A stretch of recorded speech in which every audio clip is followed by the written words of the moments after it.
of the City of London, Mr. Ian Thomas, CBE.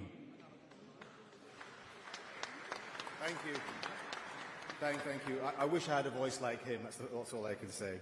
Welcome to this Guildhall, the amazing venue. Look around, you'll see the stained glass, the weight of history. This building, the Guildhall, was built in 1411. 600 years of history here, the oldest serving civic building in the world. And you'll see statues around, the weight of history I mentioned. Lord Nelson, Duke of Wellington, Winston Churchill, to name. Joshua versus Dubois, September 21st, live on DAZN. Buy now at DAZN.com.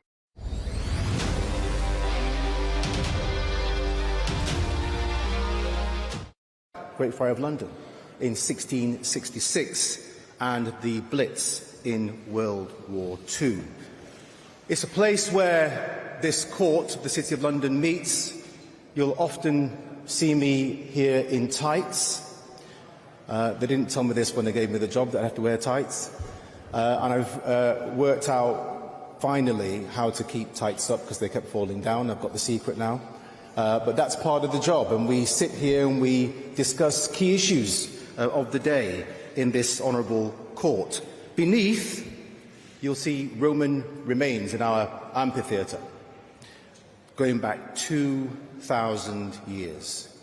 Yes, we've been around longer than the DFS sale, and we have more assets than Taylor Swift and Oasis combined, even after the ticket prices went up. Sport, and what we've got to do with sport, well, actually, sport's really important to us here in the City of London.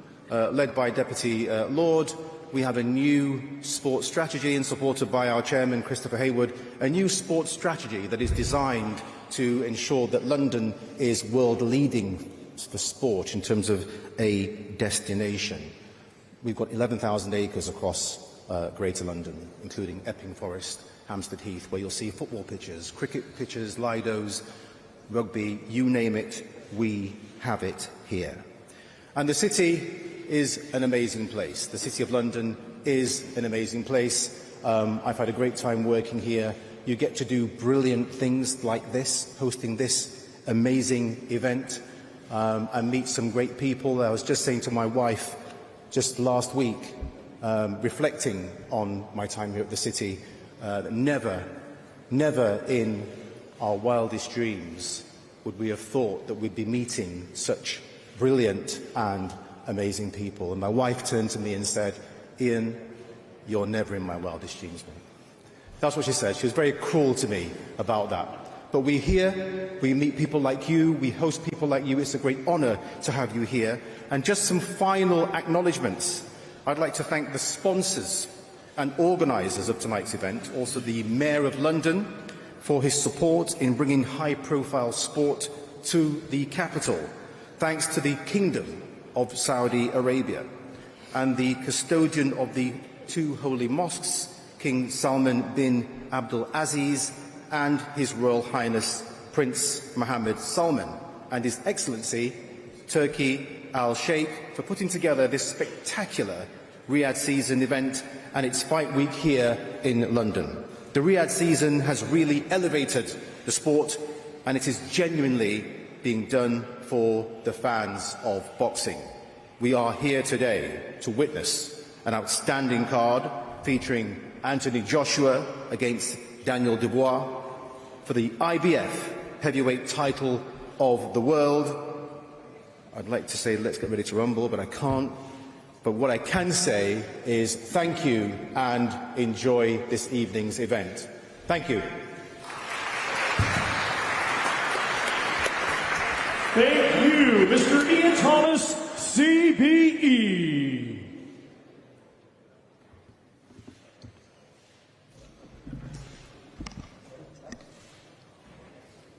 Let's now welcome our host, Mr. Dev Sani.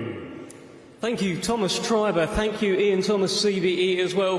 Well, ladies and gentlemen, welcome to another groundbreaking Riyadh season special. And this truly is something special. We have lit up the Kingdom Arena in Riyadh we have lit up the BMO Stadium in Los Angeles, and on Saturday night we will light up the National Stadium right here in the United Kingdom. Welcome to the Riyadh season card, Wembley Stadium edition.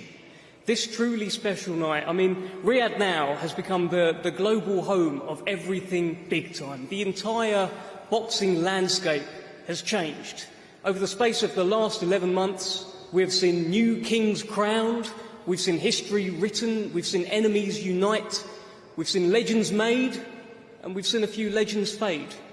And the reason is Riyadh season.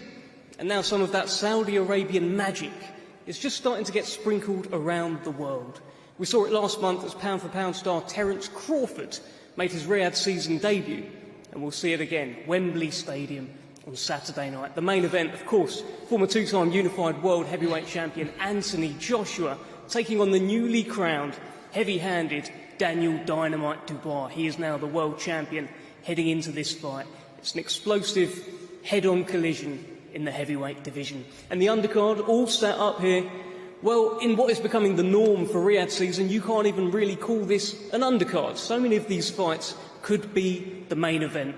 And we've very much got the UK covered. London to Leeds, we've got West Midlands to Belfast, Scotland to Sunderland. A little bit of everything on Saturday night. And by the way, as if that wasn't supersonic enough, we've even got a little bit of Liam Gallagher on Saturday night. So make sure you tune in if you're not lucky enough to be there. A truly unforgettable evening coming up. Well, let's speak to some of these fighters. Let's start with a very intriguing fight in the super lightweight division. We're speaking about unforgettable nights. Well, there was a young gentleman sat on the end of the table there on my left side who received an unforgettable phone call. Josh Padley will be taking on Mark Chamberlain on Saturday night. And Josh, I'm going to start with you here, because I read a brilliant article in The Sun about you. You managed to get a full page in The Sun from Wally Downs, talking about how you are giving up the job of becoming, or of being an electrician, to follow this boxing dream. Big night for you on Saturday. Yeah, big night. I want to first of all say thank you to everybody involved in Riyadh season. It's been nothing short of amazing this week. But yeah, the last 8 weeks I've managed to become a full-time athlete and give myself the best chance possible come Saturday night. Well, I've heard you say that you will be Mark Chamberlain's best opponent yet. And I put that to Mark Chamberlain quite recently, who sat at the other end. Oh, he's got some backing up to do. Well, look, Mark, just chime in. I mean, when you talked to me, you said he needs to give his head a wobble, and you'll give his head a wobble. I mean, what are the thoughts here, gents? He can try, like. I'm sure he's going to. It's a fight, but I back myself, and I definitely think I'm going to be Mark's hardest test to date. How do you claim you as my hardest test? Because I haven't had a chance to prove myself yet. Okay. You're my proof, so when I beat you Saturday night, then... You've got a lot of backing up to do if you're going to beat me. Trust me. That's what I'm coming to do, bro, don't worry. You can have a go, but you're not going to. Mark, your opponent is also on record saying that he will bring chaos on Saturday night. How do you deal with chaos, Mark? Same as every fight, really. They all talk the talk, and when they get punched on the chin, it all changes for them, so you'll soon find out. And you're becoming a bit of a favourite around Riyadh. It's no secret. His Excellency Turki Al-Sheikh has highlighted you as one of his favourite fighters, maybe his favourite fighter. That's a lot of pressure heading into Saturday. Yeah, obviously there's that added pressure there, but while we're on that subject, I would like to thank Turki Al-Sheikh, Spencer Brown, Queensbury, Frank Warren, everyone involved for letting me be involved in these platforms. And like I say, you're going to see another explosive performance on Saturday night, and we'll come away with another victory and keep everyone happy and hopefully be part of these big platforms in the future. Well, Josh Padley, let me just come to you here. Do you think he's overlooking you at all? He speaks with a lot of confidence as to how he's going to deal with you on Saturday night. I mean, he's obviously going off what he's seen of me, which is not much content out there. Again, I've never had a chance to really prove myself against a high-level fighter, so this is the level that I want to be at. Come Saturday night, you're going to see that. You're going to need to, because you're in a proper fight Saturday night. That's what I want. That's why I'm here. Cool. Make sure you bring your A game, because you're going to need it. Got everything ready. Okay, we'll see. Fantastic stuff. Thank you, Mark Chamberlain. Thank you, Josh Padley. A brilliant fight there between two unbeaten fighters. Someone has got to go. Not mine. Today. As Mark Chamberlain says, not his. So we'll tune in to find out anyway. No spoilers, thank you, Mark. Let's keep things moving. We'll head to the middleweight division. Now, there was supposed to be a fight here between Josh Kelly and Liam Smith. Unfortunately, Liam Smith had to pull out. We wish him well. He's had to pull out. He's not well. We can't go through with the fight. But Liam Smith's loss is the gain of Ishmael Davis. He got the call. 6 days' notice. He stepped up. He said yes. Ishmael Davis, I mean, how do you go from being the guy that just took the fight with Josh Kelly to being the guy that makes sure he beats Josh Kelly on Saturday? Well, first of all, I want to thank Eddie Hearn and Turkey Al-Sheikh for this chance and all the matchroom team. But listen, I've heard in Josh Kelly's interviews, he's overlooking me. And let me just tell you, your best win's Troy Williamson, who I just beat as well. And every time you've stepped up, you've been beat. Ray Robinson, you should have lost. David Avanesian beat you.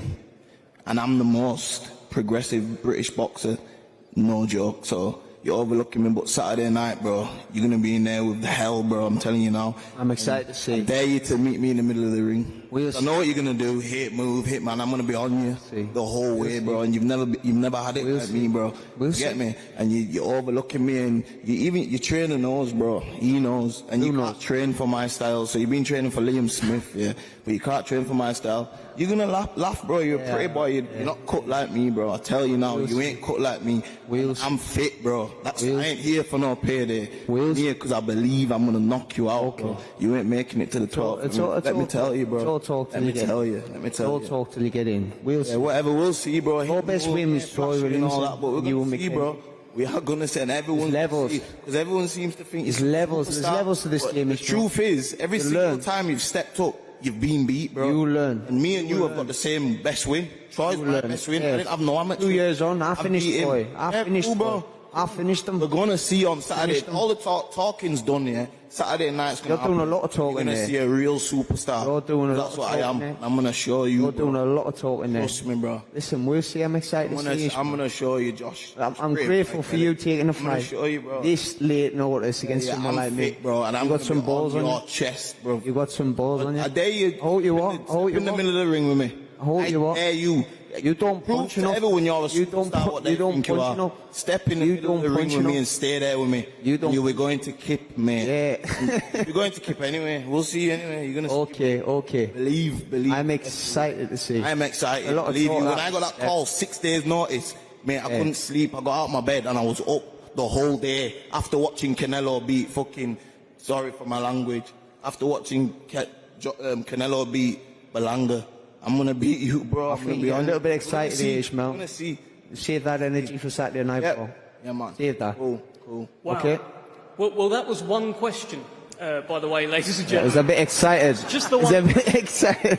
Because you know what it is? I hate, excited. I know what I'm about, so I hate, people, no, listen, there's no bad blood, yeah, but I hate people talking down to me, down about me, like, oh yeah. Like, I'm training for world level and this. Bro, you're not world level, bro. When have you been world level? Never. And I believe I'm going there, so we're going to see. Because you're in my... Have a look at my box, Rick. Have a look at your box, Rick. Have a look at what I've fought and have a look at you fought. It doesn't matter, have a look at it. Have a look at the people you beat. It doesn't matter, bro. I'm telling you now, I'm the most progressive British boxer. I've had no amateurs, bro. I've had 2 fights on TV. Yeah. The first one, the second one was much better. This one's going to be much better. Well done. And I've had 3 weeks in camp. You're getting very excited. You need to save that energy, Yeah, cool. That's come out of nowhere. That's nervous energy all the time, bro. You're not where I'm nervous bro. Where I come from, mate, you make a mistake, your life's gone, bro. You ain't from there. You're a pretty boy, bro. So let me tell you that. We're boxing, brother. And remember, we're boxing. Remember that. We're boxing, normally.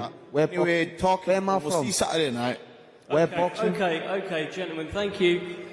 Ishmael, I asked you one question, so I should, of course, ask Josh one question. Hi, Josh, great to see you, by the way. Great to see you, Dave. Listen, you've had to switch, late change, 6 days' notice. It was going to be Liam Beefy Smith. Yeah. It's now this man who is intent on taking your head off on Saturday. How has that switch been for you? Well, first of all, I'd like to thank Spencer Wasserman, Turkey Al-Sheikh, for helping me out, keep me on this card. Switch been beautiful, you know. I believe he's going to bring exactly what Liam was going to bring. Liam's world-class at it, that's the difference. Ishmael has improved himself world-class at it, so I was getting ready for someone on that level and that magnitude. And I just put our stars and our boxing ability side by side, and I believe he's getting tossed in the deep end late notice. It's a lot of excitement and a lot of, I know I belong here. I brought Ishmael to the table, accepting this fight. So Ishmael's going to be excited. He's going to come out. He's going to fight off a lot of nerves. But when it comes to crunch time, when you're in front of the big crowd in Wembley Stadium, it's going to come on top real quick. He's talking about... I'm made for this. Believe me, I'm made for this. Well, you want him to stand and trade with you, right? Josh, he's made that pretty clear. Come and have a fight with me. Will you stand and trade with him? You can have a fight with him? He hasn't got enough power for me to respect him, really, to stand there and trade, do you know what I mean? If he's stopping the guys on the feet and then seeing his pag of Troy Williamson didn't take one backward step, didn't get hurt once in the fight. I hurt Troy Williamson 5 times. It's a lie, bro. It's a lie. 4 or 5 no times. One's seen a night. At 120, 109, 120, 109. Josh, 120, 109. You're a nice guy, bro. 116, Let's just allow the chat. Yeah, I'll see you Saturday. 116, 140. You start the chat, though, Ishmael. Yeah, Don't start. He asked you one question, you went off. Bro, like I'm going to be doing he asked you one question, you went off. About me, bro. I've not said no, but respectful, and I heard you talking down about me. I've got to come lad, you need to give it a rest. You need to wind it in. Just chill out. Cool. Just relax.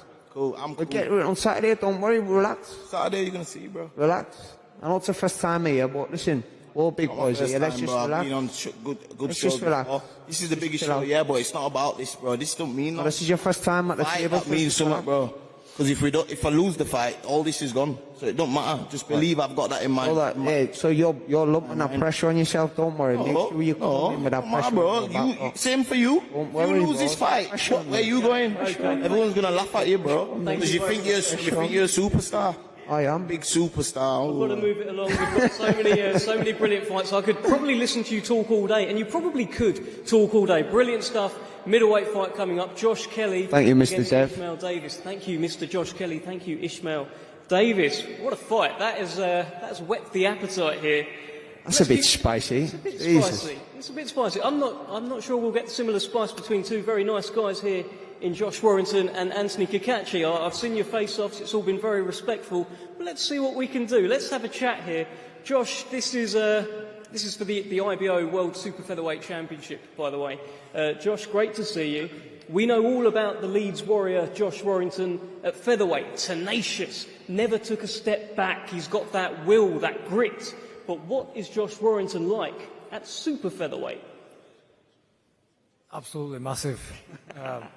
I'd like to just carry on echoing, boys. Thank you to all those involved in giving this opportunity. Frank, Eddie, Spencer, His Excellency. It's a new chapter for me. Super featherweight. Been a featherweight for over 12 years, championship level. But you know what? It's one of them things where you look back over your career. You maybe should have done this. You should have done that. But now's the time to step up. And this camp, I felt the benefits from it. You know, everyone talks about having the best camp and this, that, and the other, but I feel really strong, feel really good, and I'll show on Saturday night that it's a decision that I should have done a few years ago. Your opponent, Anthony Cacace, the champ over there, he says that your style is perfect for him. If he wants to box you, he can box you. If he wants to fight you, he can fight you. What do you think about that? Oh, you tries to get the wooden spoon in there, Dev.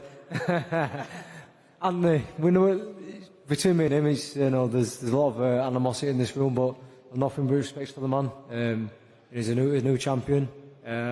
Listen, you're not going to get loads of screaming and shouting at me, and I don't think you're going to do what I'm. One thing I will guarantee you is action on Saturday night, and I think that's the way that I've always done my business. I think that's the same with him as well. So, we might not shout and scream at each other, but listen, don't miss our fight, because guarantee it'll be the fight of the night. I'm experienced. I'm experienced in this game, and I think I've dealt with every single style that I've come against. We've been tall, short, a boxer, a puncher. I've been in with them big guys, and a lot of the time I've come through it. So that experience. You can't buy that, and it goes a long way. Josh, I've heard you say you want to be in fights that people remember. You've already been in so many that people will remember. Mm-hmm. What will people be saying about Josh Warrington on Saturday night? Just stepped up and he never turned his back, and even when the chips were down and things weren't going his way, he turned up and did the business. I said that, Dev, about the belts, because disappointed the IBF's not on the line now, but it just is. It's about like I said, it's about the fight, and we're going to have an exciting fight this weekend. And yeah, the journey of Josh Warrington will continue. Okay, let's hear from your opponent, the champ, the Andy Town Apache, Anthony Kakachi. Brilliant, thrilling win over Joe Cordina last time out on the Fury Usyk undercard. And now you head into this fight as the champion, you head in as the favourite, you head in, surely, with the pressure. No, there's no pressure. Josh, he's a two-time world champion. His career's been filled with success. I'm only getting a bit of success now. Josh is a great champion, featherweight. He's moving up in weight this one. He's a bit stronger and whatever else. But I'm a big super featherweight, and it's going to be a tough night for him. Well, you've said that his style is perfect for you. Just tell us a little bit more about that. Why is it so perfect for you? I've boxed. He's smaller than me. He's going to come on the shots. I'm not going to have to go looking for him. So, also, he's a big set of balls. He's big heart. He's going to come for a proper fight, and that's exactly what I want him to do. So, Josh, he's a good lad. I've got nothing bad to say about him. His accolades speak for themselves. He's done everything. Fought some great champions, beat them. So I know I'm in for a hard night, but listen, no one's taking these belts off me. What is it that makes you unbeatable right now? Because I've heard the way you've been talking ahead of this fight. There's an intensity about you. There's something in your eyes. It feels like it's going to take a lot to beat you. But what do you think? What is making you so tough to beat right now? Well, no man's unbeatable. Every man's beatable. But, again, this is all new to me. I've worked from I was 9 years of age. I'm now 35. I've worked to have these in front of me and to have these type of nights ahead, So I don't want to be giving these away, a couple of months down the line, But I know I'm not taking Josh for granted. I know exactly what he's going to bring. I know he's locked in. But again, the belts are coming with me. Okay, thank you very much, Anthony Kakachi. Thank you, Josh Warrington. Brilliant super featherweight fight. Two gentlemen, if you watch the face-offs, you'll see they'll probably be friends after this, but when the first bell rings, they are going to give it absolutely everything on Saturday night. Well, we've got a brilliant fight at light heavyweight. The WBO interim light heavyweight championship is on the line. Willie Hutchinson and Joshua Buatsi. Now, the build-up to this fight has been, let's say, ill-tempered. For those that haven't seen the clips, it got a little bit out of hand when they did a face-off. They had to be separated by security. I'm hoping it doesn't kick off today because I'm certainly not worthy of being a security man. But let's start with Willie Hutchinson. Let's start with the Hutch train. It was a brilliant win last time out against Craig Richards. You went into that fight telling everyone what you were going to do, telling everyone that you're going to beat this man, you were the underdog, but you did it. How do you feel about this one? 100%, Dev, 100%. Listen, look at the people we're up here with. For me, this is unbelievable. It's what an experience. Do you know what I mean? A lot of great fighters up here, but like I said, Dev, last time out, everything I said I'd done, I basically done with far from knock him out, and I nearly did 3 or 4 times. Do you know what I mean? And I'm just looking forward to knocking this fella out on Saturday night. Yeah. This one has been quite a spicy build-up. It has been. There's been hands put on each other. You've been separated by security, as I mentioned. Why do you think that is? What's going on? I don't have a clue, to be honest with you. It's up to this fella. I was all right, to be honest with you, until I don't know what happened to him. He got an emotional wreck, and his emotions got to him, and it's probably the same thing's going to happen to him in this fight. Do you know what I mean? I don't know. 2 days away. It was Dev. Just keep talking. Well, I don't even know where it come from, because me and this fella, even though we only met a few times, and a couple of times we did meet, I beat him up in the gym. But apart from that, it was always all right. Do you know what I mean? Listen, I'm the biggest worky ticket in the whole entire world. Far from it. But I genuinely was actually trying to be all right with this man. And then he tried to be a bad man, and he ain't got any bad man in him. You know what I mean? What bad man would he know? Ain't got a clue. Cool story, bro. Ev, what's up? What? I can ask you another question, Josh. I mean, look, Willie has mentioned there, and there is a theme of sparring story heading into this event. He is on record quite regularly saying that he had his way with you in sparring. I know you've done several interviews saying you don't believe that to be the case. This is the opportunity on a big stage to kind of downplay his claims. It's not an opportunity on a big stage. It's all on the internet. So again, Dev, you want to remind yourself, if anyone here wants to remind themselves, go on YouTube, man. The answer's the same. How do you win this fight? By being Buatsi. I show up. I tell you guys who my source is. I always give reference to God, because literally everyone here works hard and different things work for different people. But for me, that's my source. And what do you think of Willie Hutchinson? I think about him what you think. What everyone thinks about him is the same. To be honest with you, I think I'm all right. Unless I'm deluded and away with the fairies, I genuinely think I'm actually all right. I shake everybody's hand. Every person I meet, I shake their hand. I try and be as helpful as I can. I can be a nightmare sometimes, yeah. Like I'm his nightmare just now, but I'm only his nightmare. You know what I mean? You think you're a nice guy, then everyone thinks you're a nice guy, then you're a nice guy. Well, they're all laughing. They're not laughing with you. I don't need people to laugh with me, bro. They're laughing at you. No one laughs. I quite like that. That's all right. Well, I hope not. Anyhow, I think you're all my friends, and I'm enjoying every second of this until really tomorrow's the first bit in it. So when you weigh in, we'll see. We'll go see each other in a minute. Anyhow, but we'll get a bit of food into us, and then Saturday night. The first thing's tomorrow, and then Saturday. Listen, I've been in camp for 11 weeks. Today, Thursday, I went on a Thursday, 11 weeks. I've been training my ass off for 11 weeks. I've done all the hard work. This is fun, man. Enjoy yourself, innit? This is, what on earth have I been doing all that for? What, to look on the table, oh, he's thing. You know what I mean? I've been training for this man for not for 11 weeks, for 17 years. He's the biggest step for me. And I'm going to do what I'm going to do. You know what I mean? This is fun. Have some fun. That man looks like he's going to cry his eyes out, bless him. Tell us why you win this fight, Willie. Why? Because I'm far too good for him. It's that simple. Any final message, Josh? In every aspect. Again? Any final message? He knows it. I told him already, September 21st, I'll see you. So 2 more days, babe. I'll see you. It's just like that, man. It's just like that. Thank you, Willie. Thank you, Joshua Buatsi. Brilliant. WBO Interim Light Heavyweight Championship on the line on Saturday night. Of course, the winner is in line for a shot at the winner of Artur Beterbiev against Dmitry Bivol coming up October 12th, all part of Riyadh season. That's a fantastic fight. Do not miss that one. Well, let's move on to the chief support. We've got 2 middleweights here who both have different habits. We've got Hamza Shiraz, who has got a habit of knocking out every single middleweight that gets put in front of him. We've got Tyler Denny, who has a habit of when he is presented with an unbeaten rising British middleweight, he takes their unbeaten record. That's what we have heading into this fight.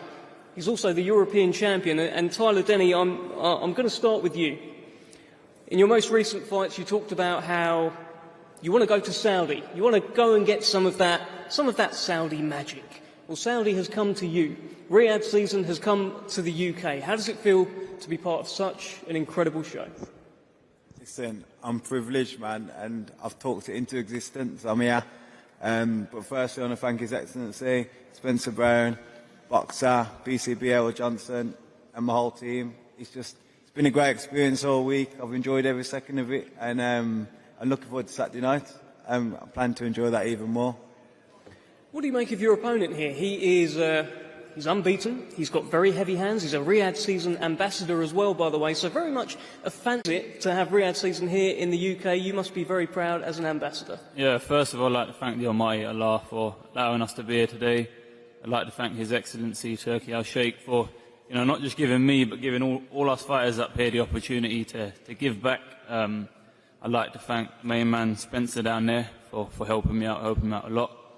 And yeah, I'm honoured, Dev, honoured to say the least. It's like I keep saying, it's our opportunity to give back, especially being a Riyadh season ambassador. There's expectations there, and people say, is it pressure? I wouldn't say it's pressure. I like having these expectations of me, because I turn up, I show up, and I get the knockout. Well, you're in against a man who is an underdog who keeps on winning. What do you make of your opponent, Tyler Denny, on Saturday night? Listen, he does what he's got to do. You know what I mean? He does what he's got to do. He turns up. He's been beaten whoever's in front of him, the underdogs and whatnot. But at the end of the day, you've got to remember, I'm nothing like the last 5 fighters he's upset. Listen, I go out to LA, I do my thing over there. And if you speak to anyone, speak to Ricky, speak to my coach, speak to my team, you understand that I am a very, very, very disciplined man, and I understand the mission of what I've set out to do and how I want to achieve it and what I've got to do, and the buck stops with Tyler Denny and I've got to get him out of the way.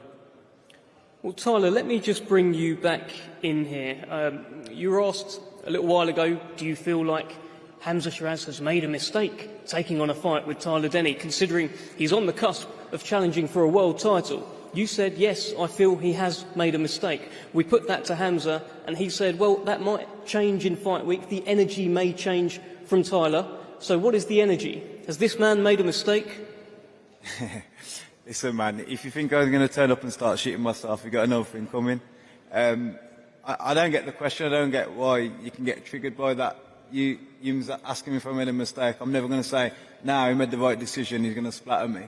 You know what I mean? I believe in myself. Of course I'm going to say he's made a mistake. That's just it is. He could have waited around and got his opportunities. Fair play to him, man. He wants a good fight. I'm the European champion. I'm going to bring him a good fight.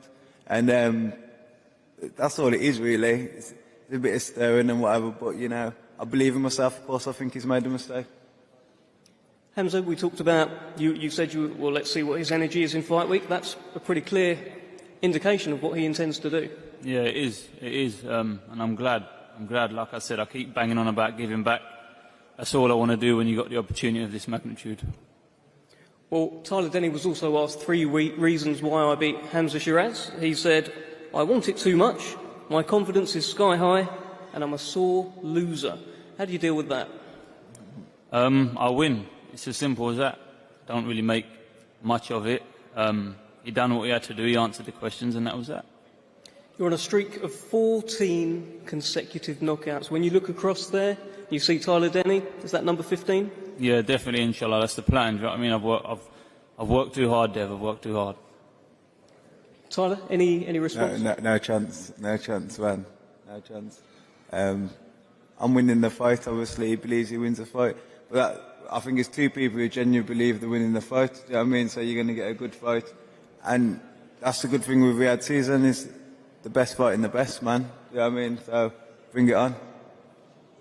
Bring it on, indeed. Thank you, Hamza Shiraz. Thank you, Tyler Denny. Brilliant fight at middleweight on Saturday. Well, that concludes the undercard part of the press conference. They're going to do face-offs now down the front, and we'll be back very shortly for the main event. Thank you.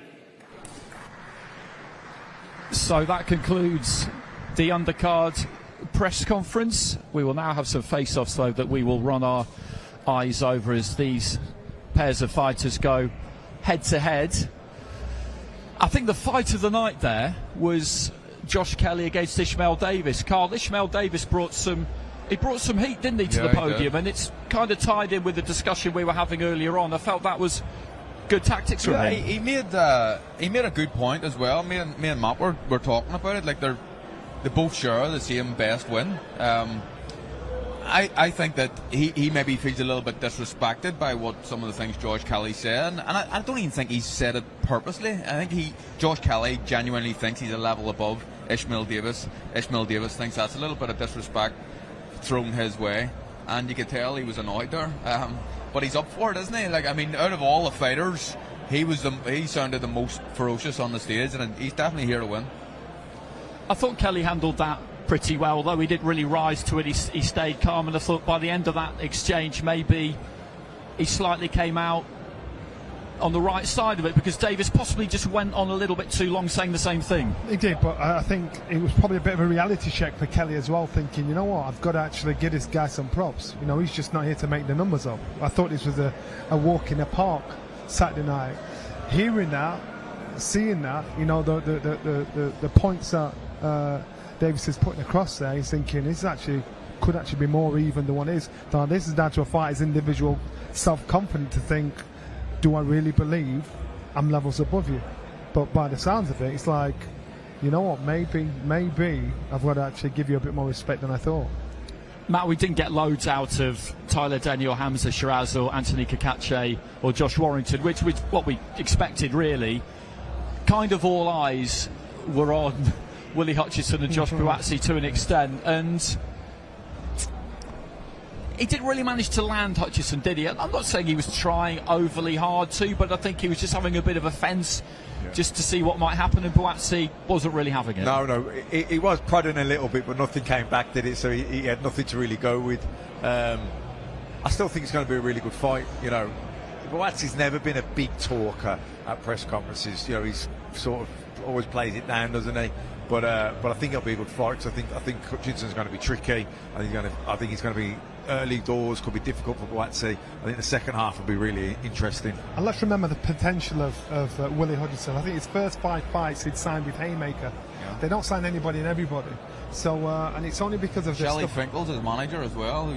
Yeah, that's what I'm saying. They don't sign anybody they don't think has the potential. This man's got the potential. Now, hopefully, the maturity matches his ability and self-confidence, self-belief. This fight is a lot closer. And people should pay a lot more attention to this fight than any other fight on the other card, because if there's going to be an upset, it's that one. The fighters just behind us, just assembling either side of the stage, patiently waiting for the face-offs. And I think the first one is coming, which will be Mark Chamberlain and Josh Padley. How would you describe that? Panoramic view almost of Eddie Hearn there and Frank Warren. And Chamberlain and Padley is a fight that was put together at relatively short notice. Padley had 6-7 weeks notice for this. Chamberlain a heavy favourite, which is completely understandable, and he's taking the opportunity here, Chamberlain, I think, to just kind of welcome Padley to the big time and just try and make him understand that on Saturday there'll be nowhere to run and nowhere to hide. He's got a bit of he's got a side to him, Chamberlain, I think, which you see comes out gradually during fight week. Yeah, I think he's definitely a spiteful person. I think that I like the way he fights. I think that there was obviously a lot of talk about him and Sam Noakes in this rivalry they're building up, but he seems to be doing his own thing now, being backed heavily by Turki Al-Sheikh, who loves him. But you can see why. He's an exciting fighter. Really, really good, exciting fighter to watch, and he looks to knock people out. He looks to hurt people.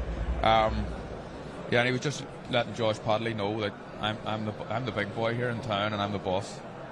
So Moses Atama has joined us on the panel. Thanks very much for taking the time. Always good to see you. When you look at these press conferences yourself in big fight weeks, you've been part of a few of them now. How do you view them? Do you feel like you watch people go about their business and pick up a few tips? Do you feel like there's an expectation on you to say more as you get older and more experienced? No, not really. Sometimes I like watching it as a fan. Like, obviously, I know I'm in the sport of boxing, but yeah, I do like the entertainment side. So obviously, when I do see something silly in a press conferences or something like, don't know, I'll just smile at it. I don't really tend to take it in my note or anything, but I do like watching the press conference. So we've got Hamza Shiraz and Tyler Denny up on stage at the moment. Oh no, that was Ishmael Davis and Josh Kelly, I beg your pardon. So those two just breaking off, and that was all pretty civilised. Davis, as we were mentioning, had plenty to say plenty to say, and I think it was wise of him to try and kind of put it on Josh Kelly a bit in the press conference and just remind him of what you were all saying, basically, which is that with the change of opponent, the pressure is now really on Kelly rather than Davis. In terms of these press week events, when you two were fighting, were you just glad to get them out of the way? Was it a relief to have it over with and now you could just concentrate on the very final bits of weight making? Might have been different for Johnny, but I was always struggling to make weight, so they were a pain in the ass for me, if I'm being honest. All I wanted to do was, not be around food, not be around people. I was hungry, I was thirsty, and I was angry. The last thing you want to do is a press conference, but you understand why they have to be done. I hated this week. Brendan called me the entertainer. Why? I wasn't funny, couldn't tell jokes. But I thought this week, why you ask me these questions now? Why don't you ask me them at the beginning of training camp? And it's just something you're obligated to do. You've got to do. It's the business side of our sport, and you do as little as possible. But if it's personal, that's where fights are won and lost. That's where I thought I won the fight against Carl Thompson for the world title. Fight week, because I knew he wore his heart on his sleeve. So you've got to think tactically, you've got to think smart, but most of the time, you don't want to do it. All very good natured between Kakachi and Josh Warrington there, all smiles, and that's how it's been in the build up to this one. Very cordial, very, very friendly. Quick handshake with Spencer Brown, Frank Warren and Eddie Hearn, and I think they have saved the chief support to be the last one that we will see.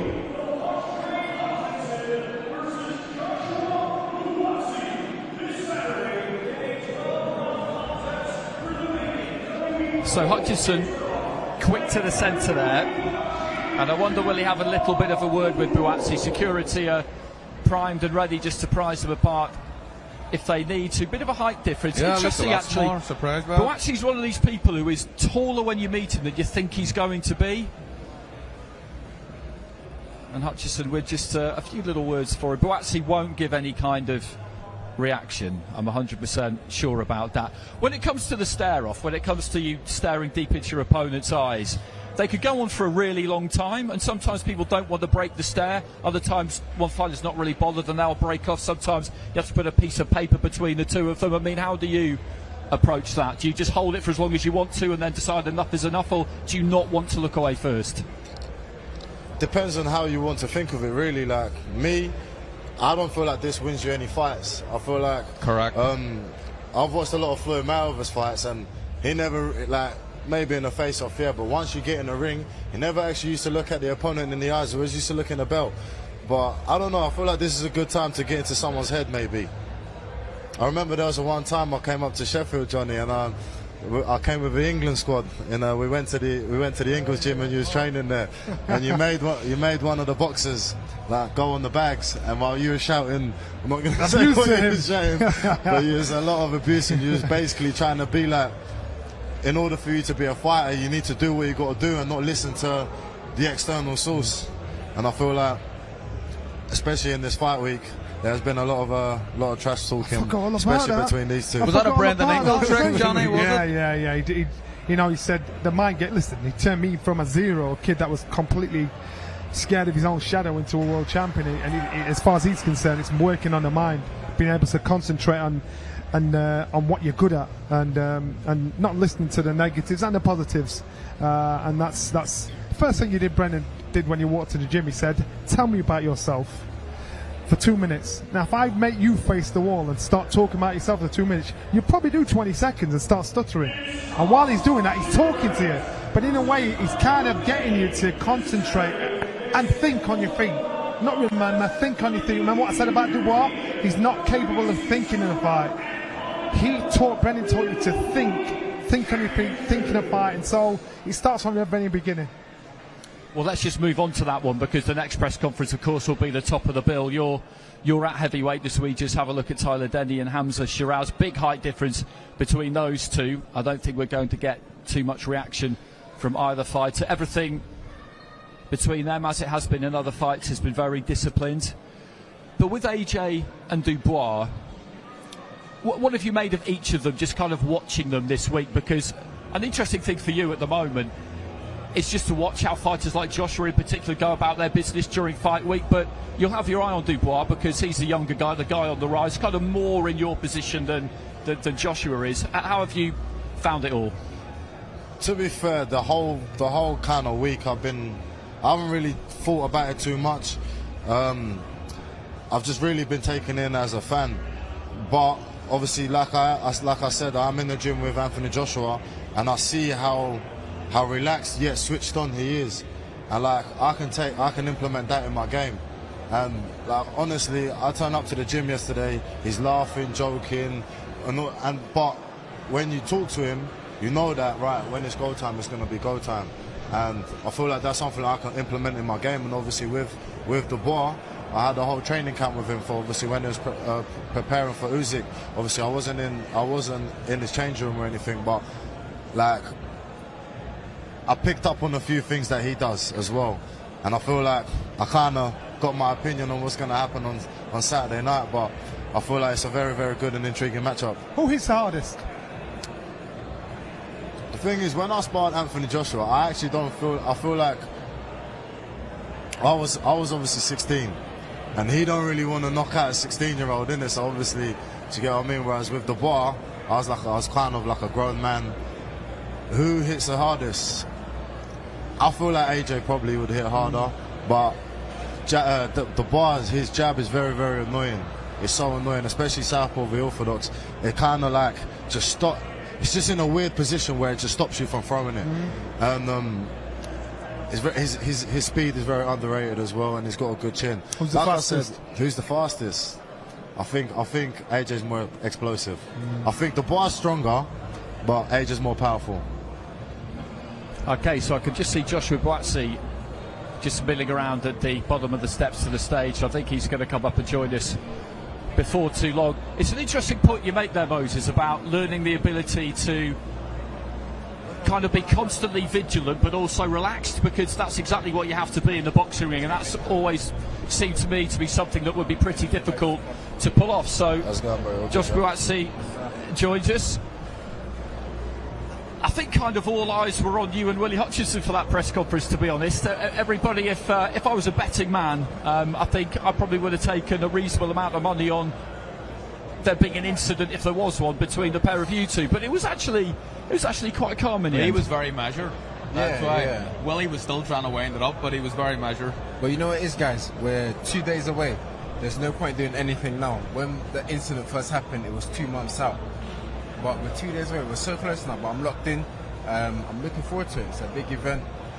Again, a lot has been said, but it's now time to back it up.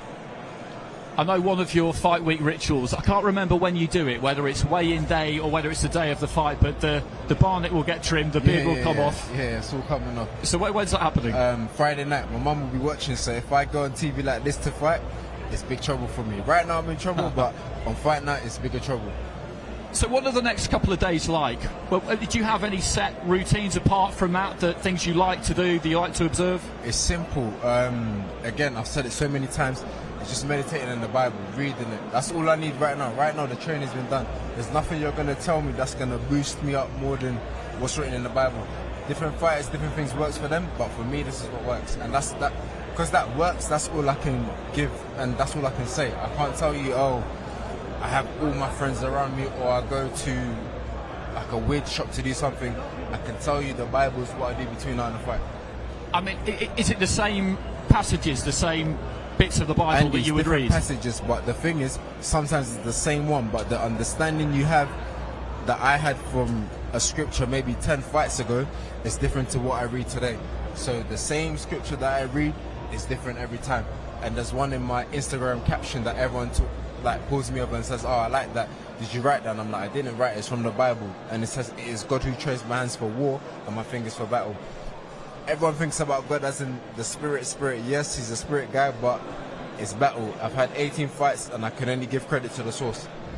How about you? Did you have anything you in particular wanted to do or needed to do in the build-up to a fight? No. And you were uncomfortable if you didn't do it? No, not really. Well, there was one weird thing. I always made sure the lights were turned off in the hotel before I left. For some reason. Lying. Yeah, I swear I was weird.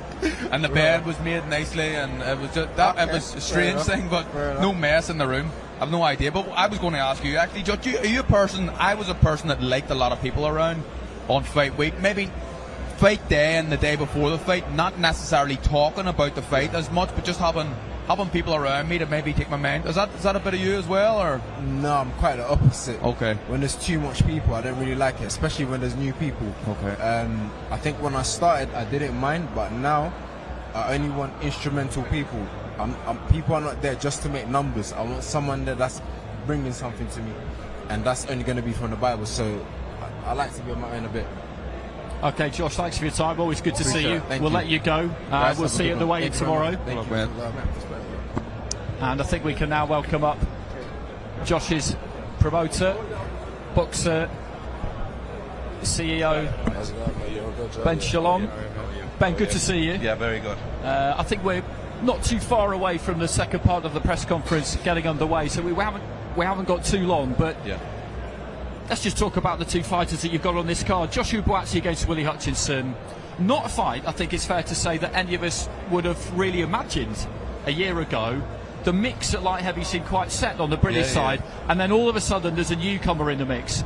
It's a very interesting fight, this. When we signed Josh Buatsi, we had loads of names in the contract. Josh is so meticulous, he prepares for everything. Honestly, everything. Willie wasn't even in there, so credit to him that he's got to this position. Great performance last time out, interim world title, but this is the moment for Josh. This is a big statement. He's had that stop-start career. He's had a big win against Dan Aziz this year. I just feel like I appreciate Willie talk to talk. I appreciate how confident he is. I appreciate how good he is in the gym and his amateur record, and everyone talks so well of him. But I believe Buatsi is going to make a big statement on Saturday. People talk about Josh's reaction at the head-to-head. And I liked some of the things that you were saying about that. And you said that this is Joshua Buatsi. This is the best version. He's fired up. This is the best version of Joshua Buatsi. I've been trying since he signed to rile him up. Yeah. And whatever we did, he's such a gentleman that he's so relaxed. It's so hard to get him going. I thank Willie. He's done it. He has done what I wanted to see. He's given the fans the Josh that I know. And now we're going to see a great performance. I really believe it. And just a quick one on Tyler Denny. What a story. Yeah. You know, you brought him through to be a European champion. The next day after defending against Felix Cash, he gets his call. Hamza Shiraz is a really good fighter. He's done everything right, but no one's invincible.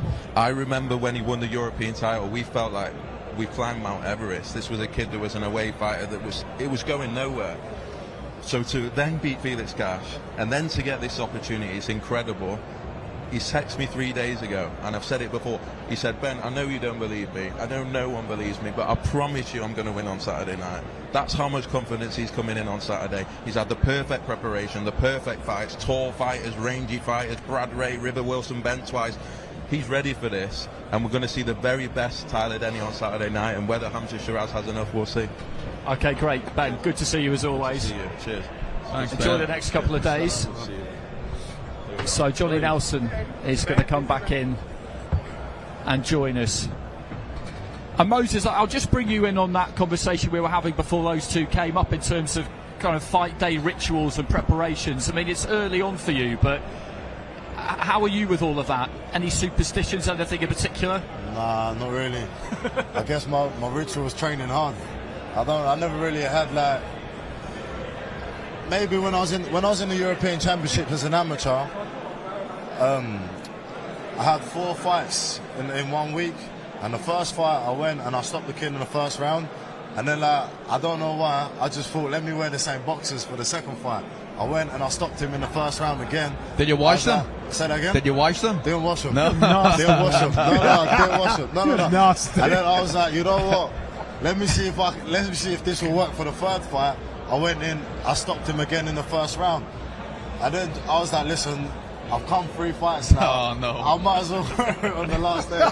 It wasn't like I would wear it the whole day. I'd literally put them on, box, and then I used to hang them up on the window just to let it get some fresh air, but I don't really know. That's 4 days wear, 1 way inside out, 2 day inside out. Sweating as well, I mean, the sweat and everything. No, listen, I got 4 knockouts in 1 week, do you get what I mean? First round as well, so I don't know. You know, in our gym, Junior Witter, his nickname was Stinky, right? Because he'd take his training gear off after he's trained and put it on the radiator and put it on the next day. So his nickname nickname was thinking, you getting yourself a nickname, man. No. Listen, I used to put like a kilo Hugo Boss. I have to say when it doesn't smell too bad. No, in his defence, I watched that competition. I watched those fights. They were all first round knockouts, and some of them were quite quick. So it's not like he was, he still have them. Nah, do you know what? No, because they're Under Armour in it. So, no, but apart from that, I've never really had no ritual, nothing, none of that. I'm just always interested in how people just pass that time, basically, because you go to the venue in the evening. It's always occurred to me that it could be a long day, and it's important. And he mentioned it before. Josh came up. That ability to be able to, in the ring, be constantly vigilant but also loose, to be on point but relaxed, because if you're not, then your tank just empties really, really quickly. I mean, if you feel like you've got to grips with that early, then that's a brilliant thing, isn't it? Yeah, I think so. I think the big man certainly has that. He boxes with a sense of fluidity, not like your typical heavyweight. He's faster hands than any other heavyweight that I've seen recently. He's better head movement, and some guys are a bit, I suppose, a bit stiff, some of the heavyweights, but I think Big Moses isn't your typical heavyweight. And let's just have a quick chat about the impact of Riyadh season on the heavyweight division, because we've got a heavyweight fight top of the card here. We have Fury against Usyk, we've had Joseph Parker against Deontay Wilder and Zhilei Zhang. It hasn't gone well for Deontay Wilder, but Parker and Zhang have really produced some big performances. It's been great for Daniel Dubois, boxing out in Saudi Arabia twice. For Anthony Joshua, of course, it's been fantastic, because they're making the really big fights, but it's not like they're making one a year. You know, you can box 2-3 times in a year on Riyadh season if you keep winning, which is just great for the division. Yeah, absolutely. I mean, the fights that people were talking about for years and years are now suddenly being talked about, and with a real sense that these are actually going to happen, and that's obviously down to the backing of the Saudis, and boxing's in a really, really healthy place right now. We're up here sharing Johnny's Sky pundit, I'm TNT, you're Sky, we had the Zone guy. It's just, this is not normal, but it's good, and it's good for our sport. No, it absolutely is. Just the spirit of collaboration in general, and it shows what can be achieved, and we all know that the resources that are behind it are a big part of that. But the more people get used to kind of dealing with each other and working with each other, the more normal it becomes, the better chance there is that it'll continue. Basically, you've got a responsible adult that's got everybody's heads together, crack their heads together and say, come on, what are you doing?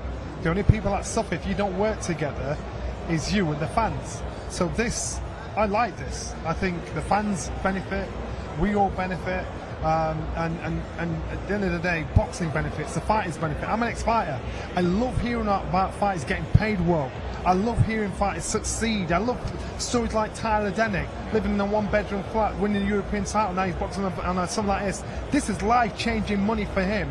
That's what boxing's supposed to be about, because it's the only sport, Brennan always said it, where you can legally get killed. It's the only sport where when you're done, everybody's forgotten and they've moved on to the next one.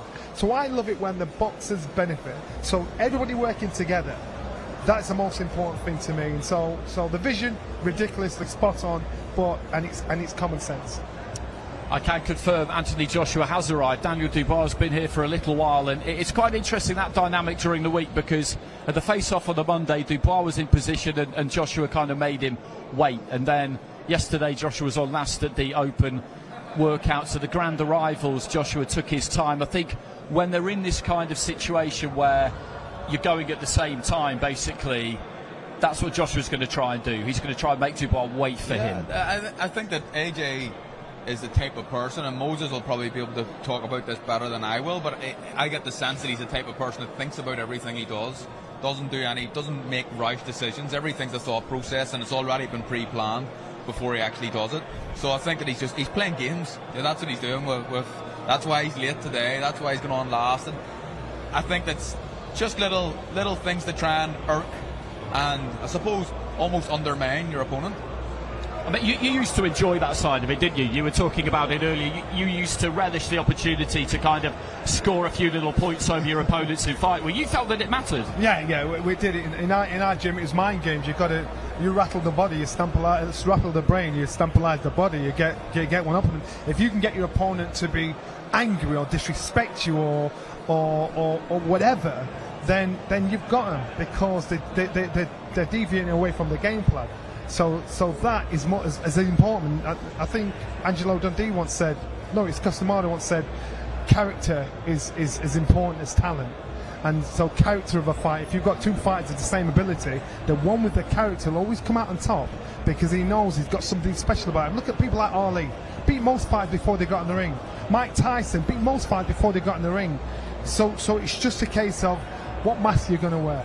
Do you want to play the passive game and just hang about and make them wait for you? You want to be in the face, being aggressive, or you want to do a willy and try and wind somebody up? It's just, boxing is not just about boxing. There are many amazing fighters out there that can't sell a ticket, and you'll never know who they are. So you've got to be smart and think yourself as a business. So Daniel Dubois backstage, looking very, very smart. Josh Warrington, the only one in the undercard press conference who went for the suit and tie. I love a suit and tie. I think the press conference, I think it sends a good message out to really dispense with the tracksuit, but I'm old school. So Moses, just going back to Riyadh season in general, I mean, the timing of this whole thing, this whole revolution for you has been absolutely amazing, hasn't it? Because you were a few fights into a pro career, then all of a sudden there's this big vehicle which you can get on, and your promoter is right in on the ground floor. I mean, it could hardly be better. It's phenomenal, really. Like, I went to watch the Olympics the other day, last month or a couple months ago, and I was thinking, like, Olympics was nice. Did I make the right decision? And then, like, I look back and, like, Saudi and, like, even training with Tyson, I was like, do you know what am I talking about? Like, the experience that I've had, I can't even ask for nothing. But it's not even with the Riyadh season, even the undercards that I've been on, like Better BF Yard, and even all them fights like that. I'm truly blessed to be in a position that I'm in, and I'll always want to strive for more. And I'm taking it all in, like watching all these fighters perform Saturday night. I know I'm gonna sit there having goosebumps, and I'll be like, I can't wait till it's my time. But yeah, no, it's been huge. It's even like Saudi Arabia. Like, I've visited there like five, 6 times. Like, I've been there more times than I've been back home. So you can say that Saudi Arabia is my second home now. But I do enjoy it. I do literally enjoy the events they put on and everything. It's been phenomenal. And also, Johnny, in terms of the kind of landscape of the heavyweight division, you look at the top fighters. Usyk's 37, I think. Fury's a couple of years younger. Anthony Joshua's 35 soon in mid-October. Joseph Parker in his 30s. Zhilei Zhang is 40. Wilder is pretty much 40, and I think as a 40s he's on his way out, I would say. So before too long, that next cohort is coming through, isn't it? That's heavyweights. The best you get of heavyweights at that area, that age, in their 30s upwards. That's when you get the best out of the heavyweight. And it's the only weight where the older they get, the better they get, up to a certain point. Then the young boys coming through, the young guns coming through, they're the ones that you can try and pick out. They're the ones that you'll know this hype about. They're the ones that you think, you know what, keep an eye on him. And it's great to be able to follow the stories, follow the journey of these fighters coming through. In years to come, we might replay this. And this young man over here talking about things he doesn't know what he'll know then. He'll look back at himself right now thinking, wow, I was so green then, but I learned and did it the right way. Success breeds success. If you're in the gym seeing success and you understand, you think to yourself, well, that'll work for me, that won't work for me.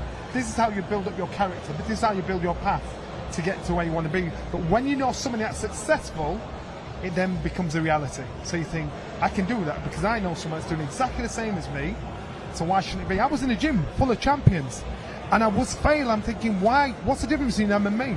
So then I realised it was possible because I know people that are doing it. I speak to people that are doing it. So as I said, success breeds success, and the experiences he's had, the people he's working with, you can't buy, borrow, pretend that to get that experience. Daniel Dubois, we just saw still patiently waiting backstage. The rumour I'm hearing is that Anthony Joshua currently is refusing to get out of his car. I don't know if that's 100% true, but the entertaining thing about that image is that there will be somebody, some poor person, probably a stage manager, a floor manager from DAZN, who will be told that it's his or her job to go and get him to leave his car. And that's, you know, that's not a job anybody would want. That's easier said than done.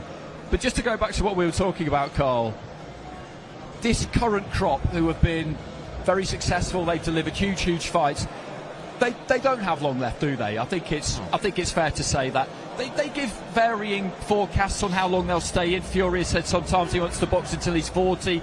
Anthony said the same thing, but this is a hard sport. Hard sport, and if they're all going to be fighting each other, there's Anthony Joshua and I, but if they're all going to be fighting each other like they are, they're hard fights as well, and they can have an effect on how long you stay in the game for. But I don't even, 40's not even that old for a heavyweight these days. You know, there's been, you look at what Bernard Hopkins done, he wasn't a heavyweight.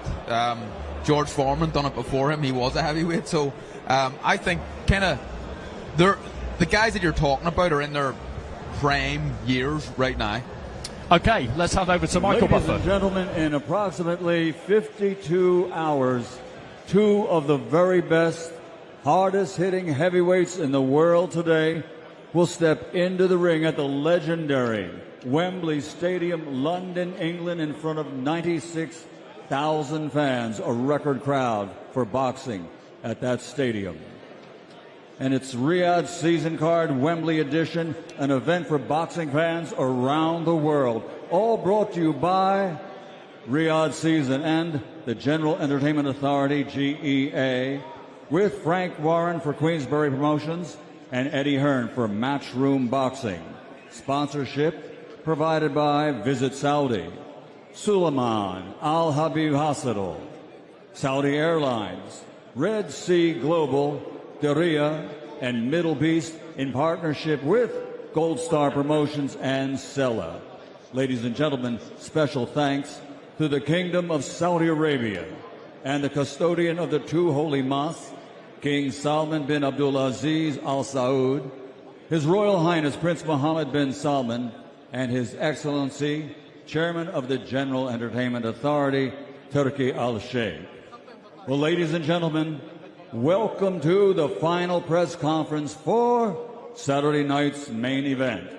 12 rounds of boxing for the IBF Heavyweight Championship of the World. Let's meet the promoters and the fighters at this time.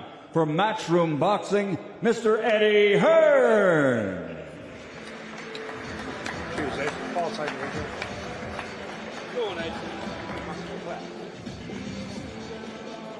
And please welcome, for Queensberry Promotions, Mr. Frank Warren.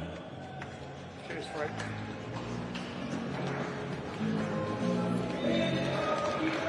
And now, ladies and gentlemen, let's meet the fighters. From London, England, 23 fights as a professional, 21 victories, 20 KOs. That's a 90% KO to victory ratio. He's the former WBA heavyweight world champion and the current reigning and defending IBF heavyweight champion of the world, Triple D, Daniel Dynamite Dubois.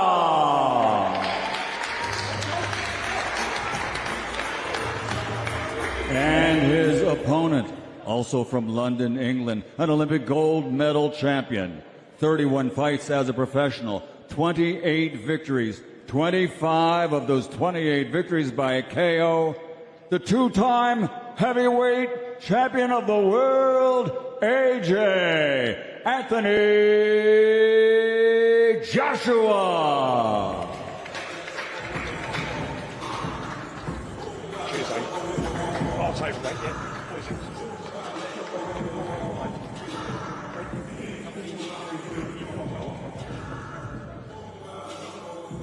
And now, ladies and gentlemen, let's turn this press conference over to our host, Mr. Ade Oladipo.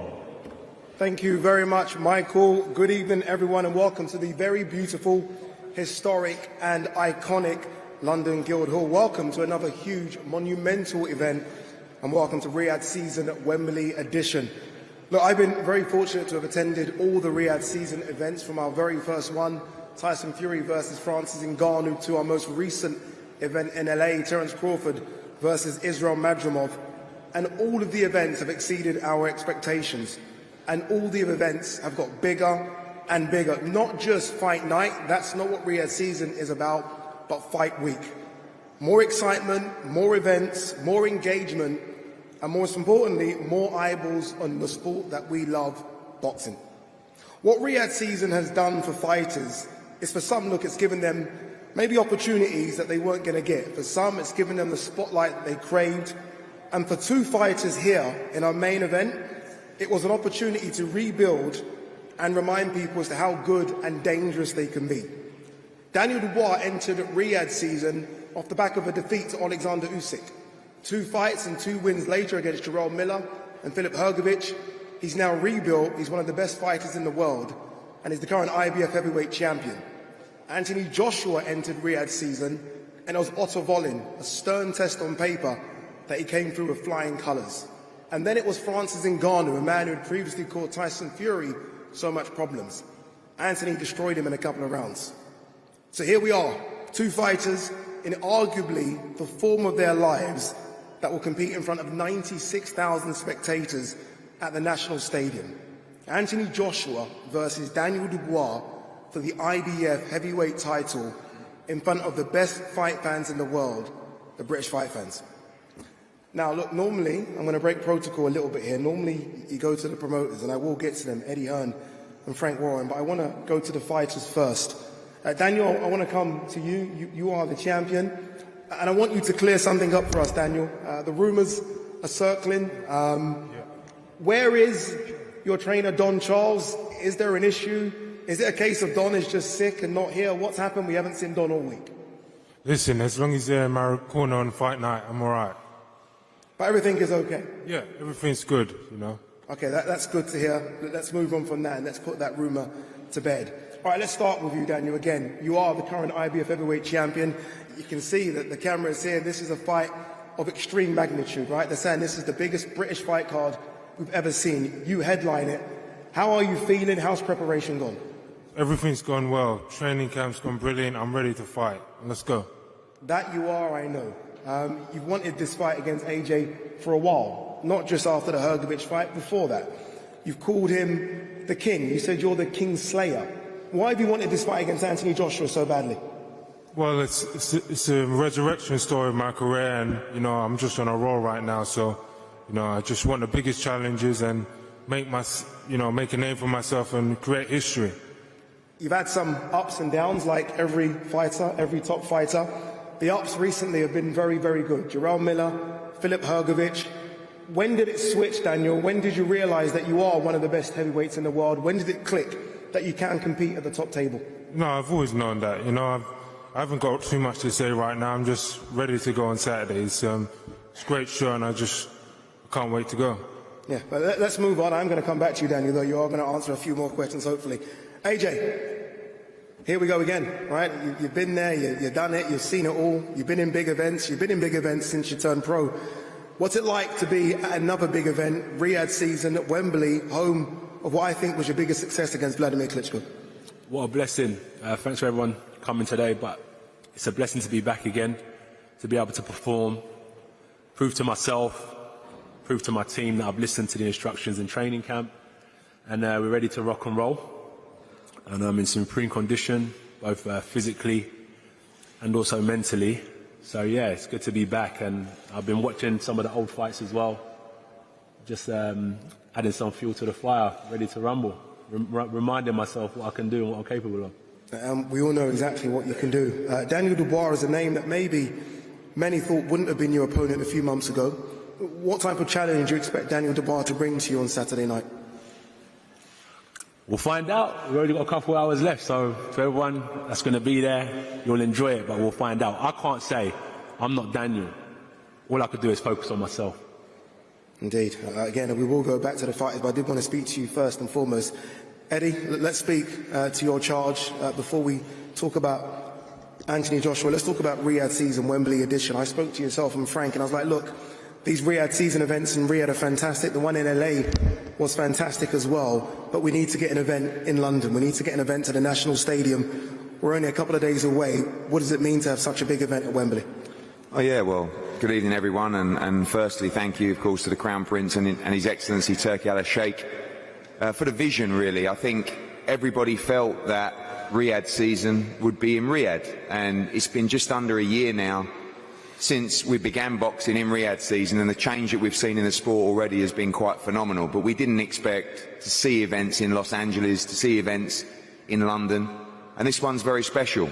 You know, it's the record, it's 96,000, where I think at a time when British boxing needs a shot in the arm, and it's a shot in the arm that's been provided time and time again by this man to my right. You know, I know he's not a fan of plaudits, but you have to give him to him because we're all very proud of the way he's carried himself since the Olympic gold medal to changing the sport in this country. Every fighter in the country today has benefited off the rise, the performances, and most importantly, the behaviour of Anthony Joshua. He's been a role model. He's inspired boxing from the top to the bottom level of the grassroots of the game. And personally on Saturday, I can't wait. You know, I think His Excellency is going to look around and see one of the greatest nights British boxing has ever seen. Just a phenomenal undercard, and as this fight draws closer, people start to realise what a great fight this is. Two dangerous British heavyweights fighting for the World Heavyweight Championship. And we look back through the nights of Klitschko and Povetkin. AJ's done it all before, but Saturday will be particularly special. Three-time World Heavyweight Champion, and a list that's so thin: Muhammad Ali, Lennox Lewis. And again, I know he's focusing on the performance, but legacy awaits on Saturday night for the most thrilling night. And thanks to all the promoters and broadcasters and Queensberry and team, Spencer Brown, Gold Star, of course the Matchroom team, 258. It's been a brilliant collaboration with Riyadh Season, who will break records on Saturday night and give us one of the great sporting moments. Proud of Anthony Joshua, a full believer in exactly where he's at. Never seen him so calm, never seen him so calculated, never seen him so confident. I believe with all my heart, three-time World Heavyweight Champion on Saturday, and do not miss it. It's going to be a very special night. Thank you very much, Eddie. Frank, same question to yourself. Obviously, look, you've had Daniel Dubois since the beginning, very much like Eddie's had Anthony since the beginning. You've believed in your man, even with the ups and downs. What a moment for him on Saturday to headline, as we've been hearing, in front of 96,000 people. It is. First of all, again, I'd like to thank His Excellency and the team who made this happen. This is an iconic moment for British boxing, there's no doubt about it. It's in an iconic building. The last few press conferences we've had, they've also been in iconic venues, but this is going to be something special. Two massive big punchers, two really good boxers, both of them on a roll, both of them winning fighters. They both had their ups and downs, not just Daniel, both of them had their ups and downs. And so we are definitely going to see something special. And for me, there's nothing better than two Brits in the ring, in a competitive fight, in a big fight, to get atmosphere, 96,000 people, sold out. It is going to be something special. And Daniel, I do believe, is going to show what he's all about. I've believed in him from day one, and he's come through everything. Trials and tribulations, injuries, lots of different things happening behind the scenes, and he's now sitting here with his belt, and he's not letting it go. He's here to keep that belt, to confirm that he is the IBF champion against a very, very good fighter in AJ, who's been brilliant for British boxing, British sport, a man whose record's been impeccable as an amateur, you know, got robbed as a amateur world champion, won the gold medal, two-time world champion, but then we've got the new kid on the block. And this new kid on the block can fight. He can punch. He's as big a puncher, if not a bigger puncher, than AJ. He can jab, same as AJ, and he's got mobility. He's fast, and he's a good finisher. So one thing's for sure, do not blink in this fight. Do not blink, because from the first bell to the last, it's going to be something extra, extra special. I believe this heavyweight fight could be the Britain's Hagler Hearns. That's how exciting it's going to be. Daniel, I want to come back to you. I know you said no more questions, but I will try and force a few more questions from you, Daniel. You are now a champion, right? I mean, it's the dream from a kid to where you are now. You've got a new IBF belt in front of you. How's the confidence levels gone up since you've become champion? The world title, I need to retain it and hold on to it. So, it's a great thing to have, but, I need to legitimize myself by winning this fight. So, I'm ready to go to war and ready for a fight. Do you expect to knock out Anthony Joshua? By any means necessary. Knockout, whatever way it comes. Points, knockout, whatever way it comes, you're ready for it? For sure. AJ? Not been knocked out before? Yeah. A lot of people have said they can knock you out. Francis Ngannou mentioned it before when we did the face-off. Other fighters have said it as well. When you hear those words, is it almost just a case of, okay, you have to do what you need to do as well to get the victory? Definitely. I showed Daniel and his whole team the respect they deserve during training camp, and that's going to put me in good stead on Saturday. So yeah, I'm tough. So is he. As Frank said, we've got all similarities. So may the best man win, really. And good luck to him. Good luck to his team. Thank you to my team for their efforts as well. Yeah, British boxing. One thing when I first started boxing, I said I want to bring the heavyweight division back alive in the UK, and I think we've done that. So well done to everyone here as well.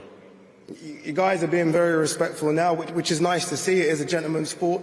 I did the face-off for both of you about a month ago, and it wasn't very nice towards the end of that face-off. I had to move back, and everyone accused me of ducking away from it. I wasn't.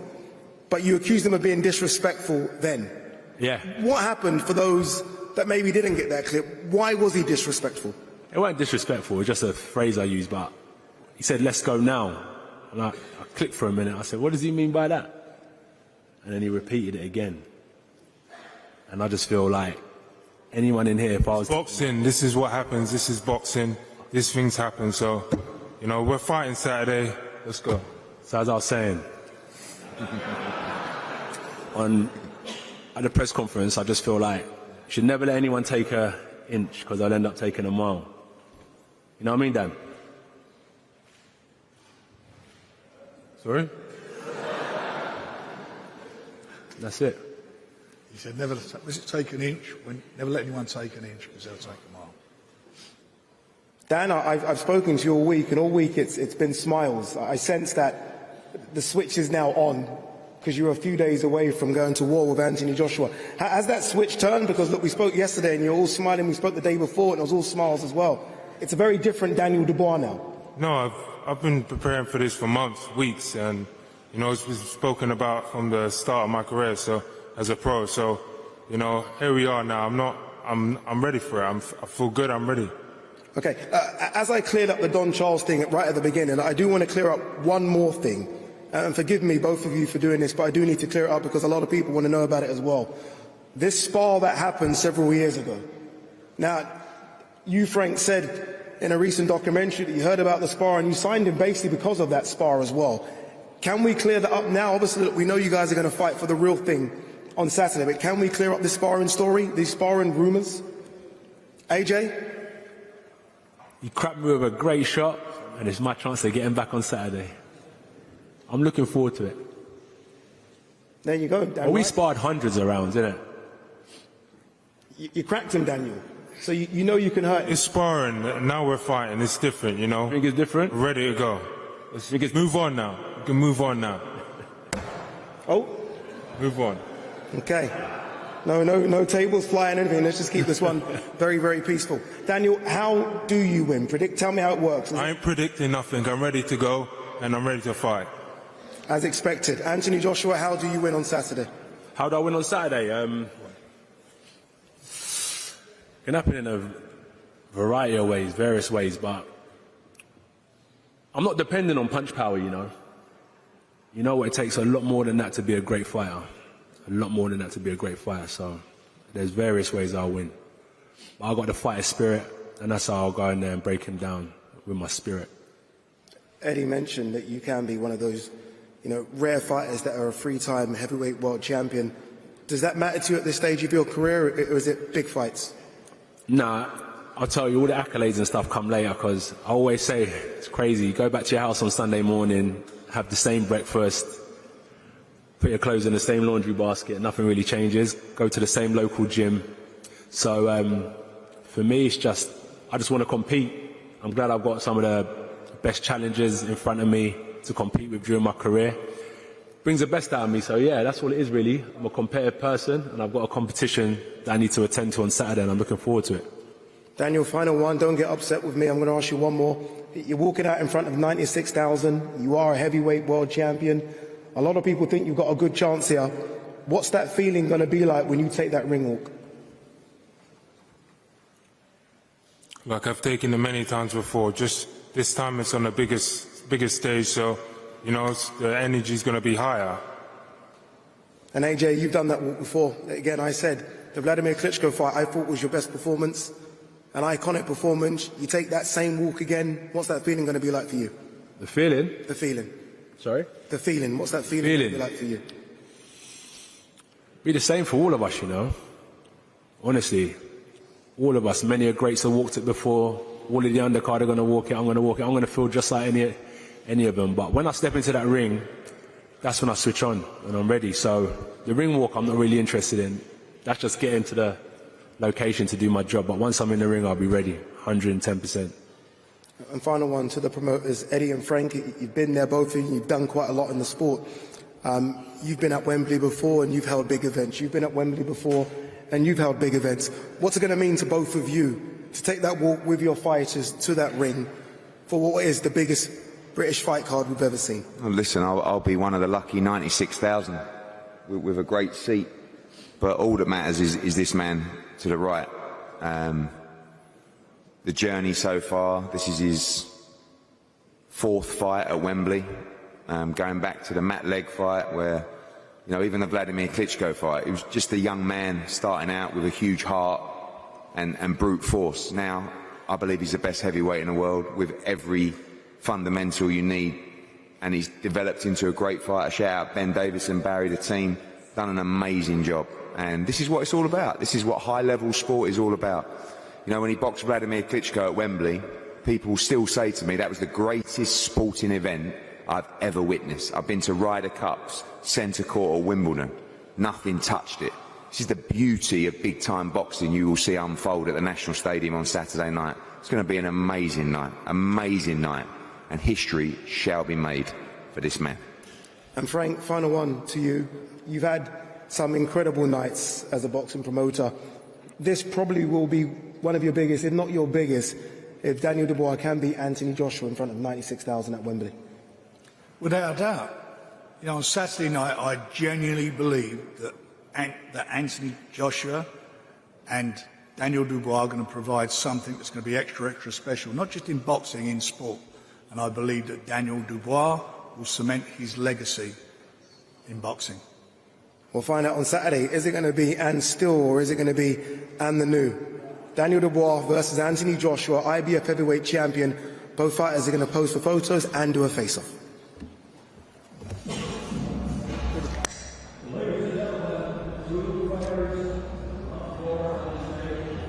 So interesting that between the pair of them. Daniel Dubois was how he has been most of the week. He was on good form, he was kind of bouncy, there was an effervescence about him. He's certainly not cutting any kind of a nervous, shy or awkward figure. The only time we've really seen that, I thought, was when he was just waiting for the face-off on Monday, but since then he's been on good form.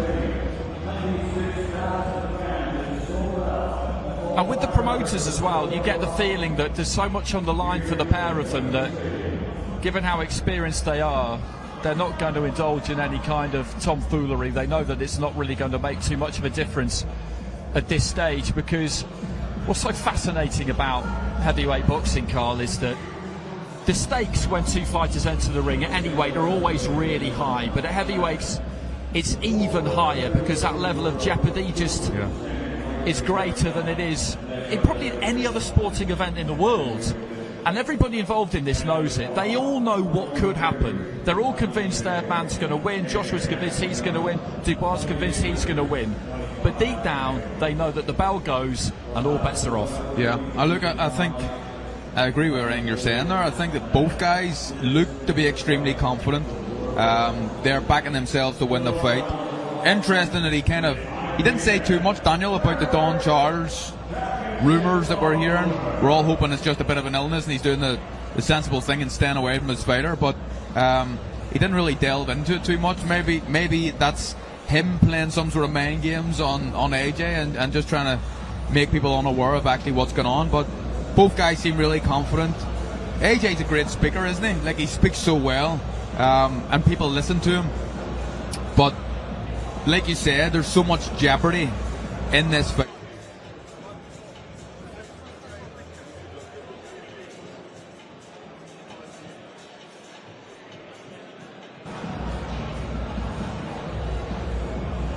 Okay, so Anthony Joshua there with Ariel Helwani. Unfortunately, we won't be able to bring you that, but maybe we'll get one of the main event fighters up here. But to be honest with you, and this is no disrespect to Ariel Helwani, who's very good at his job, I doubt that he's all of a sudden going to say something now that we haven't already heard this week, is he, Johnny? No, he's not. Carl got it spot on right. AJ's he's a seasoned pro at this. He knows to say just enough but not too much. Contain himself, not get dragged into the height of what could have been. I could see Daniel was trying to be sharp. He's just not. He's not a smart ass. He's not that guy. He can only reply, but he's just trying to create something in himself that is not there. Keep it simple. Keep it plain. Just get on with it. And I think AJ kind of looked at him and thought, I'm not even playing with you. I'm not even going to get into it with you because I'm wasting my time here. Let's get on with the fight. That's what both fighters want to do. We'll get into this tomorrow in mind-boggling detail when it comes to their weights. But, of course, they don't have a weight to make. But by the look of them this week, you wouldn't expect them to be much different from where they've weighed in up their last couple of fights because they're in good form. What they've been doing has been working, so why would they change it? I think both fighters probably know their optimal weight to box at and what they best perform at. What I thought was really interesting, I think that Daniel Dubois actually looked leaner than I've seen him recently. So maybe he'll come in a little bit later. But I imagine that's all part of the plan. It's easy for heavyweight, isn't it, this game? When you've obviously got the jeopardy of being knocked out, but I'm telling you, making weight is the first battle that every fighter that has had to do it talks about. Horrible thing to do. Well, the undercard fighters have got that final bit of pain to go through tonight and tomorrow morning to get those final few pounds off. Johnny, it's a game we play during fight week normally, and we haven't really done it this week, to be honest, is to kind of look at a human and feel like we can tell, to kind of the nearest £5 how much they're weighing. It's crazy stuff, really, but they just both look well, don't they? They both look on good form. If they're carrying an injury, then we wouldn't know, but there's certainly been no kind of anxiety from them at any point, even in unguarded moments. Well, unfortunately, if there is an injury, they've got to keep it to themselves, and even after the fight, you can't even say this was wrong or that was wrong, because therefore it sounds like you can't take defeat. When it comes to the weighing, I reckon AJ will come about 17.3, 17.4. Physically, I think he's looking at speed and power. Daniel Dubois, again, it doesn't look massive. I think these guys, there won't be much in it. But I really don't believe the weight is going to make that much of a difference. I suppose if AJ came in really heavy and flat-footed, that's a bad move. But I don't think the weight with these guys is the issue. I think it's tactics, how they play the fight. Will it be early? Will it be late? Daniel Dubois says by any means necessary, which means he's willing to go through hell of fire for this fight. And if he is, he's going to get hit. And if he can stay there after being hit and think, I'm going to drag you into fire, then that's going to make the fight really, really interesting. Okay, let's try and get into some finer detail. I'll put you both on the spot a bit here. It's not really fair, to be honest, but when the bell goes in those very early exchanges, best guess, what do you think we'll see? I have no idea. Honestly, I don't. And that's the beauty of it, isn't it? I know it's a really intriguing fight, and the only thing I mean, you can't guarantee anything in this sport, but I would be very, very surprised if we see round 7. I do think the longer the fight goes on, the more chance Daniel has, but can you see anything but a knockout? You know what? Nothing but a knockout. I don't see it going past the first round, number one. Number two, I think both fighters get into the middle of the ring. Then AJ's very fast. He's got like a fishing hook kind of straight right hand when he lands it in, and he wants to find the timing, find the distance. Now, if Daniel lets him find that timing, which I think he will do, he'll be flat-footed trying to slip and get him popped. The problem is, if AJ gets that shot in, and then starts to get excited, thinking, oh, I've got another one here, I've got another one. And if Daniel's still there, that's when it'll get interesting, that's when it'll get dangerous. I'd be so surprised if he went past 4 or 5 rounds. I'd be so surprised. The referee tomorrow for the main event is Marcus McDonnell, by the way. Marcus McDonnell refereed Anthony Joshua's fight against Jermaine Franklin. Jermaine Franklin wasn't too happy with the way that he handled it on that occasion, but Marcus, one of the best we've got under the British Boxing Board of Control, has stayed largely controversy-free, I think it's fair to say, throughout his career. So a very experienced fighter, referee rather, in charge of that main event. Well, gentlemen, thanks very much for your company. Thanks to everybody else who has joined us. It's been an absolute pleasure to be here live from the Guildhall, a different kind of a setting from a press conference. Join us again for the weigh-in tomorrow, which will start, first fighters on the scales, I believe, at 6 p.m.